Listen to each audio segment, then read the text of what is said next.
Selamat sore sahabat kreatif. Ketemu lagi ya bersama saya Bu Eta. Kali ini kita akan bahas tentang karakteristik, struktur, dan kebahasaan esai. Nah sahabat kreatif, kemarin kita sudah bahas ya apa saja jenis-jenis esai. Termasuk salah satunya adalah esai sastra atau berjenis esai kritik ya. Apa itu esai sastra? Esai sastra adalah tulisan yang di dalamnya berisi pendapat seseorang tentang fenomena atau kasus yang menarik menurut pandangan penulisnya. Nah, sahabat kreatif, esai harus dibahas secara utuh ya. Maksudnya dibahas secara utuh adalah harus menggunakan data-data pendukung agar apa yang dibahas itu menjadi jelas ya. Esai adalah suatu tulisan yang menggambarkan opini seseorang tentang subjek tertentu ya, yang coba dinilainya. Nah, objek atau fenomena yang dikaji tidak dibahas menyeluruh, tapi dibahas satu bagian saja namun secara utuh ya. Nah, sahabat kreatif, struktur esai. Pertama, terdapat pernyataan pendapat. Nah, pernyataan pendapat itu apa? Pernyataan pendapat adalah pandangan penulis terhadap objek atau fenomena yang disorotnya ya. Seperti apa pandangan penulis terhadap objek atau fenomena yang disorotnya. Kemudian tentang argumen. Yang kedua adalah argumen. Argumen adalah alasan yang logis yang subjektif. Nah, sahabat kreatif, contohnya misalnya pernyataan pendapatnya adalah Batman tak pernah satu maka ia tak berhenti. Nah, ini adalah karya ya, karya sastra yang dibuat oleh orang ya. Nah, seperti tadi yang saya katakan, struktur esai tadi ada pernyataan pendapatnya, ada argumennya, ada penegasan ulang. Nah, pernyataan pendapat itu berisi pandangan penulis terhadap fenomena yang terjadi. Argumen berisi tentang alasan-alasannya, mengapa seperti itu. Kemudian penegasan ulang itu berisi ringkasan atau pengulangan kembali tentang hal yang dibahas. Contoh ya sahabat kreatif. Nah, contoh misalnya pernyataan pendapatnya, di dalam pernyataan pendapat itu ada pro kontra ya. Misalnya begini, Batman tak pernah satu maka ia tak berhenti. Nah ya, itu ada pro dan kontra. Nah, contoh argumennya misalnya, tiap kali kita memang bisa mengidentifikasinya dari sebuah topeng kelelawar yang itu-itu saja. Tapi tiap kali ia dilahirkan kembali sebagai suatu jawaban baru terhadap tantangan baru.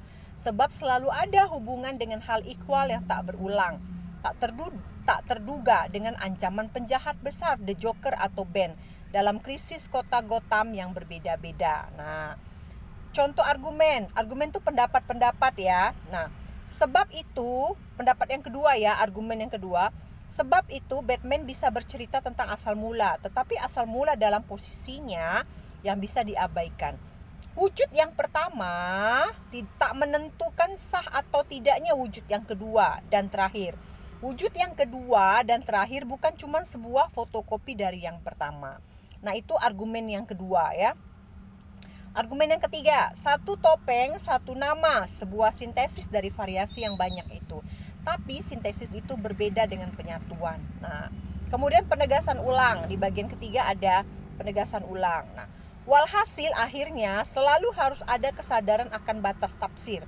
Akan selalu ada yang tak akan terungkap. Dan bersama itu akan selalu ada Gotham yang terancam kekacauan dan keambrukan.